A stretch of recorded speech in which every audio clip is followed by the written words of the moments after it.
Saudari dan saudaraku yang terkasih di dalam Yesus Kristus, saya akan membacakan renungan Minggu Advent kedua tahun C, tahun 2021 yang sudah dipersiapkan oleh Monsinyur F.E. Hadi Sumarta Ukarem. Ketiga bacaan kitab suci hari Minggu Advent kedua ini, yakni kitab Baruk, surat Paulus kepada umat di Filipi, dan Injil Lukas, menyampaikan kabar gembira keselamatan yang diberikan Allah kepada kita. Namun disertai 3 pesan untuk syarat-syarat yang harus dipenuhi apabila kita sungguh ingin diselamatkan. Nabi Baruk mewartakan kabar gembira tentang damai sejahtera, karena Allah akan datang. Paulus berseru kepada umat di Filipi, usahakanlah supaya kamu suci dan tak bercacat menjelang hari Kristus. Dan Yohanes Pembaptis dalam Injil Lukas berseru, bertobatlah dan berilah dirimu dibaptis, maka Allah akan mengampuni dosamu. Siapkanlah jalan bagi Tuhan, luruskanlah jalan baginya. Inilah kabar gembira yang kita dengarkan dalam masa Advent ini. Apa yang disampaikan Yohanes Pembaptis 20 abad yang lalu kini pun juga ditujukan kepada kita. Yohanes menyampaikan 3 syarat yang harus kita penuhi agar kita dapat diselamatkan, yaitu baptis, pertobatan, dan pengampunan dosa. 3 syarat itu berkaitan sangat erat satu sama lain. Baptis adalah suatu tanda panggilan yang kita terima untuk memasuki suatu hidup bersama dengan Yesus. Baptis adalah pembersihan diri dari segala cacat hidup. Namun baptis bukanlah suatu tanda atau sarana yang bekerja secara otomatis, ataupun seakan-akan semua akan berjalan dengan sendirinya. Secara simbolis, niat dan tekad baik seseorang yang mau berdamai dengan Allah itu dahulu dibuktikan dengan menerjunkan diri ke dalam sungai Yordan, agar segala kekotoran dirinya terhapuskan.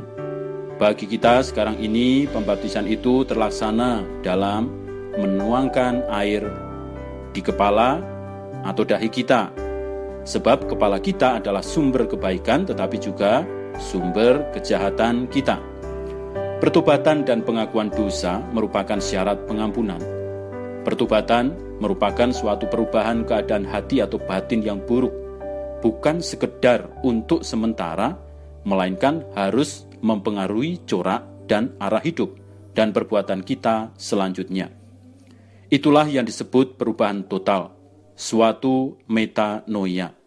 Bukan sekedar penyesalan atas dosa-dosa yang sudah kita lakukan, melainkan suatu perubahan mendasar dan radikal seluruh hati nurani kita.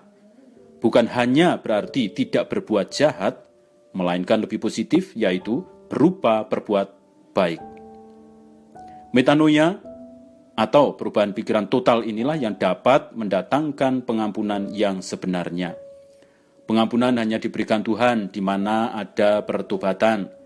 Dengan demikian, pengampunan dari segala dosa berarti pembebasan diri dari beban berat hidup kita.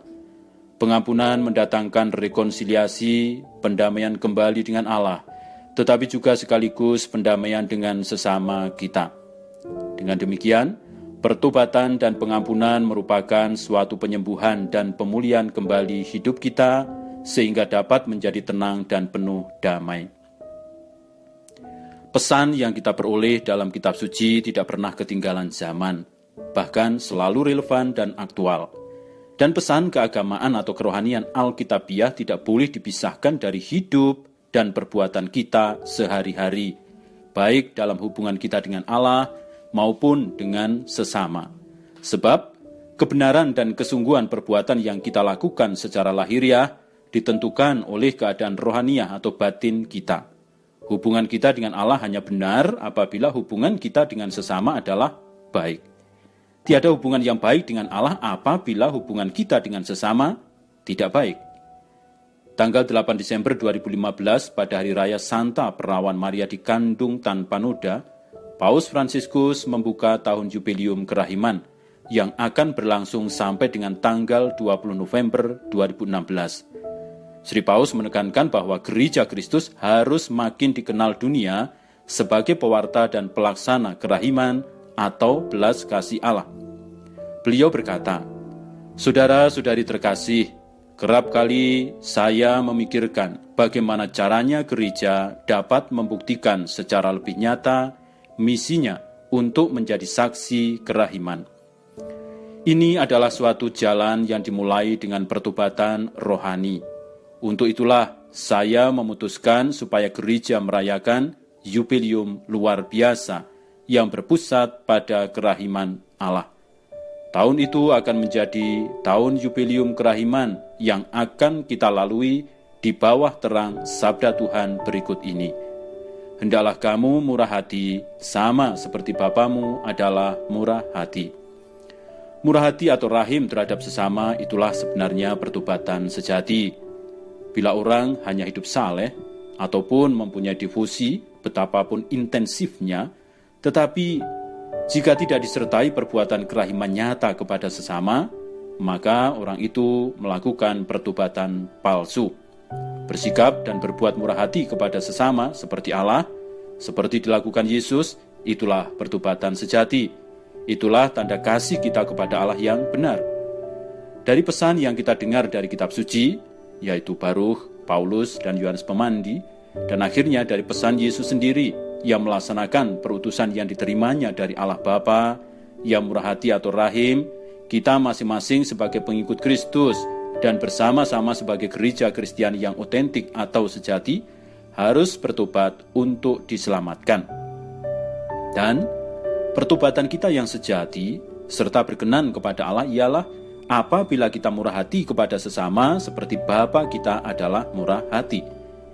Marilah khususnya selama masa Advent ini dan sekali dalam menghayati tahun yubileum kerahiman, kita berusaha memiliki sikap dasar pertobatan yang dimiliki oleh Yohanes Pembaptis, yaitu memiliki dan menghayati transformasi diri atau metanoia. Amin.